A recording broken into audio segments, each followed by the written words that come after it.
मामा अस्सलाम वालेकुम। वालेकुम अस्सलाम। यो अब्बा मोकलियो यो खंड पत्ती तॾे 100 रुपए जी खंड दे और 10 वाली पत्ती दे तेज तुम खंड पत्ती दुकान है शहर में मिलता ही खंड पत्ती। भाई ये दर्जी दुकान दर्जी टेलर कपड़ा सिबदा नहीं कपड़ा जो पातल दी खंड पत्ती होते दुकान दी हल पग्गी दे आधी किलो। ए दर्जी दुकान दर्जी सिलाई वालो। हाँ वो पापा भी दे ना बजाया पापा भी दे। मां चवा तो ये दर्जी दुकान है मशीना पयूं ने कारीगर बैठा है इते सिलाई थींदी है कटाई वगैरह कपड़ा पाइंदो नहीं तदे। हां ए वो दुकान है। हल पो ओ आयो थी चावरन जो अटो नौ सारियूं लथियूं 2 किलो अटो भी दे। काथे रहंदो आहे थे हे सागो ना पुल इते घरा अब्बा मोकलियो जे दुकान नो सौदो दिया माचिस भी दई छे एकड़ो 5 रुपया वालो ओके घर में छडींदा आनो जो मां सौदो तो मां वठी ईंदो आ न सजो अजा तो वटि काठियूं न त काठियूं भी वठा। वाह वाह वाह वाह गेरा भलो लगियो भाई ये टेलर है दुकान है दर्दी जो अब दुकान त है न वो दुकान ते तो मिलती है हर शे।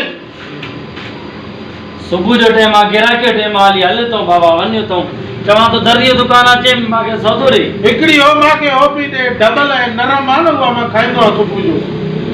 अरे छोकरा ने के वठो तो रट करी चवा तो बाबा ये दर्दी दुकान है दर्दी अब दुकान ते तो मिलती है ना हर शे मामा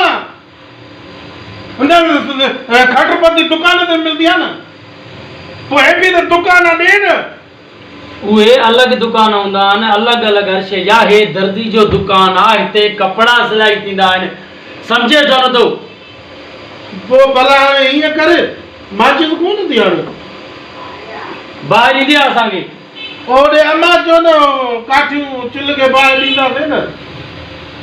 अरे बाबा ये टेलर दर्जी मास्टर टेलर दर्जी सिलाई मशीना कपड़ा दूर चाई ए ना है वो दुकान मोइनी कावड़ जो तो करे मास्टर त ओडे आडो स्कूल जे को पढ़ाईंदो हिते केड़ो मास्टर आ।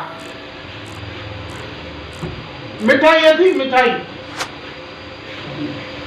हाँ दे 20 जी मिठाई दे। हाँ इते भी जाए इते भी हाँ खंड पत्ती भी दे 1/2 किलो घी भी दे चावरन जो अटो भी दे एडे पियो ना छोकरा एडे वने तो तू सौदो यार तो भी मतलब पाण ने आ दे माचिस भी दे एकड़ो। हां बी का वदी डाट दे ना हलण थाम कुटे जो तो पड़े ना इते बदमाशिया अरे बदमाशी सब कोडी दर्दी दुकान दर्दी अब दुकान ने सौदो दे ना अरे इते कपड़ा सबदा होता चरिया हल तो बाबा ओडो चवा तो बाबा दर्दी दुकान दर्दी खंड दे पत्ती दे तेरे कद्दू से मुछा से बुत्तू से हीडू सारा ताली मरा ताली न मानू ये हाने ये हाने बोला दे कड़ो दुआ पी मोगरा यो दुकानदार चपे माड लूण कोने चाहिए यो दीदी लूण जी थैली त दे वाली दे ना तू घी न दे खंड न दे पत्ती न दे मुड़ी ला दादी मार पोए न लूण दिया तो मां चलो सुबह सा गेरा के मां करनी आसान है।